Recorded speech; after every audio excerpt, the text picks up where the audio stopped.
your cases, even though you think 2 or 3 thousandths doesn't matter, that consistent release of that bullet at ignition is paramount. And you guys can see it on an honest day at 100 or especially 200 yards.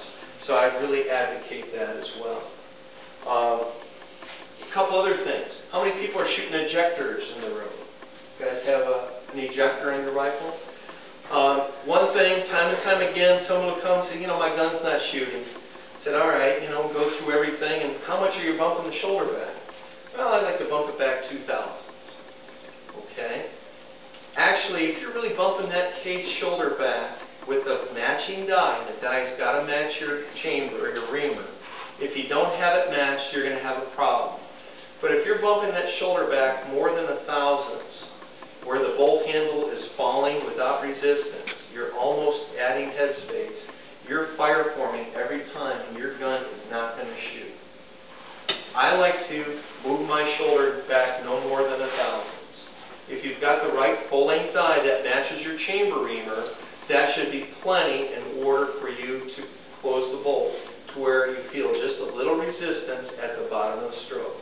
I never want to put a size case in that chamber and drop the bolt handle and have it fall all the way without resistance. Okay, wait, take the firing pin. I'm sorry? Take the firing pin. Always take the firing pin. Again, safety is critical. That everybody, I think, hopefully understands how important that is. But it's really important. And time again, a lot of people will be moving that shoulder back just a little bit too far. And you may ask, well, how can I tell if my full-length die matches my reamer for my chamber? A real good, easy way to do that, guys, is take a fired case. All right, it's fired at least 4 or 5 times, so it's fully fire formed. Take your dial calipers. Measure right at the top of the body of the case, right at the shoulder junction. All right, lock it in at that. Run it through your full-length die to whereby you're going to bump back the shoulder 1 thousandths. Okay? Then take your calipers and slide it down. Your calipers should go 1/8 to 1/4 inch down from the shoulder. If it doesn't go that far, you're not sizing that brass. If it's going farther than that, you're oversizing and hardening that brass. And again, you've got a mismatch and your gun will not shoot to its potential. So it's paramount to work with your gunsmith to make sure you have adequate sizing of that brass without too much sizing where it's going to hurt your accuracy. Okay? Anybody have a question on that? Okay. When you say length, trimming the length, how much is too much variance? Okay, great question, Doc. Gang, here's something else I would highly recommend. When you're fire forming, go out, take a patch, put some oil on it. I lube my cases whenever I fire form. Okay? What this is going to do is this allow the brass to move, and it will retard the case neck length growth to where you're always having to trim. Okay? Where you may keep on top of your trimming, and I trim at the start of every ag of every day. I'm constantly watching that brass to make sure they're all even. But I want to size them to 1490. All right, and say, well, how do you arrive at 1490? All right, I used to size at 1495 when I started doing this, and I would look down in my box, and I could see some case, the top of the mount weren't touched, and some were cut, and I started measuring. You know, 1495, some were 1492, some of them just didn't grow. So I wasn't really doing the whole job because some weren't getting past 1495 to be trimmed. So at 1490, after several firings, the brass will grow beyond 1490. You trim it back, and they're all the same. So 1490 is really a good number I would recommend for setting your brass. And it doesn't matter, I think, I'm still using the 1525 trim length Hugh Hendrickson reamer.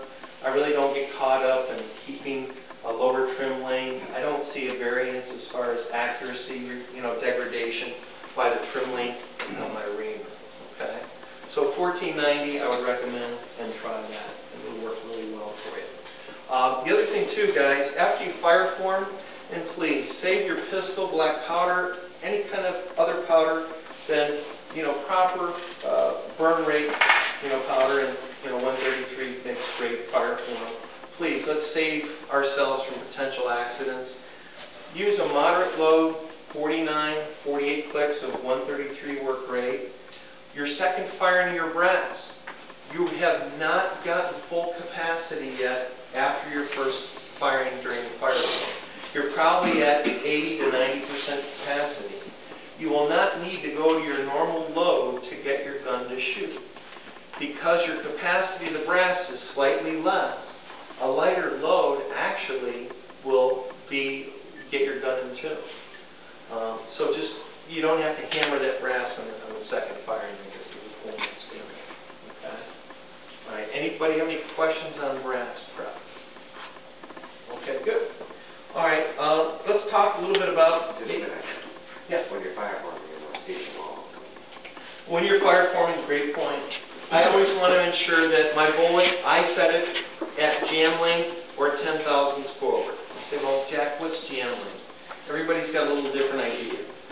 Here's how I deem jam length, and it's really easy. I take a dedicated case, and I'll mark the case head with magic marker, and I will push the shoulder like 20 thousandths back. This case, I can put in my chamber. The only thing I'm going to feel when I close the bolt is if that bullet is into the rifling and the lands of that barrel. Okay? I will use a 258.5 bushing with my 87, 88 neck 263 brass, and it gives me enough tension that it's resisting, but I can get the bullet into the lands, and here's the key, I can extract that dummy round, and again, take your firing pin out, gang, when you're doing this. It gives me a consistent measurement type of paradigm where I'm always getting the same type of setting. So when I'm fire forming, I have my jam length, say it's 2702. I'm going to add 10 thousandths where I'm going to put the bullet really into that land so it's held secure. And that really is about it. It's pretty simple to me. Jack? Yeah. Do anything with flash hole? I'm sorry? Do anything with the flash hole? Excellent point. I'm sorry I forgot this. Daryl Lokar, a friend of mine, he had a tunnel in Reading, Pennsylvania, and I got to talking to Daryl, and I was calling him, Daryl, can you try this? Can you try that? Can you try this? They had Tony Boyer bring his railgun there, and I called Daryl one time. I said, Daryl, what flash hole reamer works best to where the railgun shot best? And Daryl said, well, let me try it, and I'll call you back in a few days. So Daryl calls me back. He goes, neither, none, zip.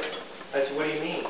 He said, every time we took whatever flash hole reamer they had and tried to clean up that drilled flash hole in the Lapua case, the group would open up a little bit. The best groups they got in the tunnel with Tony's railgun is when they did not touch the flash hole.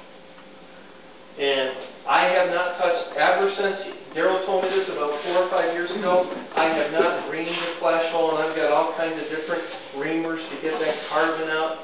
I really don't think it makes a difference. And, they showed Tony Boyer, and they played with it. They could not find any accuracy improvement by uniforming or cleaning out any carbon. If it's good in your head, you want to do it, by all means.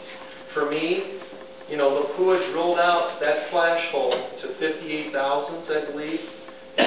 Why open it up? It's supposed to be small for a reason. So, again, just, do what you want to do there, but I don't see any benefit in taking more time to do that. Also, I don't see a benefit in weighing your brass. I know a lot of newer shooters start maybe focusing on a way that they can, improve by measuring run out, brass weight. Really, when that flag reverses on you, all these little things that people focus on go out the window. There's 2 things you need to worry about for the rest of this week. Tuning that gun and reading conditions. Okay? So let's talk a little bit more about tuning your gun with a bit of wood. A couple things that I do. I don't have my practice 100-yard targets, but I think you guys all saw them when you were practicing, where you're going to have several rows of targets. What I'll do whenever I get a new barrel with 133, it's pretty simple. I'm going to find my jam length for that barrel with the bullet I'm using, and I'll record that. Okay, I'm going to load up several rounds at different seating depths. And what I'm going to do with 133 and say the hot and steam bullet that I'm using, many of you guys are using, I'm going to start off at the GM length and load up 3 rounds at 53, 54, and 55 clicks.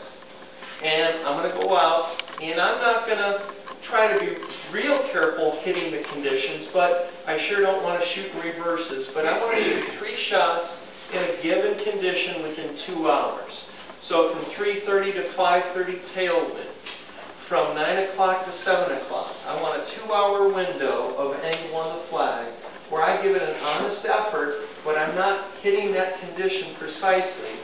What I'm going to do is I'm going to shoot 3 different loads, and I want to see where that bullet prints on each one of those mothballs. Okay? And I'm going to go at at the GM, 5 off, 10 off, 15, 20, 25 off. 6 different seating depths. Okay? With that, I'm going to start looking for all of my groups to print level on all 3 of the bullseyes. I don't want to see the groups vary to where they're going to start high and work low as I go down or up in powder. I'm looking for the group to print in the same spot, and there will be one seating depth where you'll see them. The other thing, too, is that you will also identify for that bearing surface bullet that you have, which a lot of times will dictate how much powder that given bullet design wants to be driven. Some bullets, like a Neary 7 3/4 or 8 ogive, they don't need a lot of powder to really be driven hard. But a hot and steam generally takes a little bit more powder, being a boat tail, to build that pressure. And I'll start seeing what amount of powder on all these targets that will work with that bullet. And then I'll find where my groups are the best group along those different, that seating depth. So it's pretty easy to get the rifle tuned to find the seating depth. Okay? Now, during the course of the day, here's what I'm looking for again. When I'm shooting, normally, again, if the gun is in tune, I want to print real close to my aim point. And what I would advocate, and this is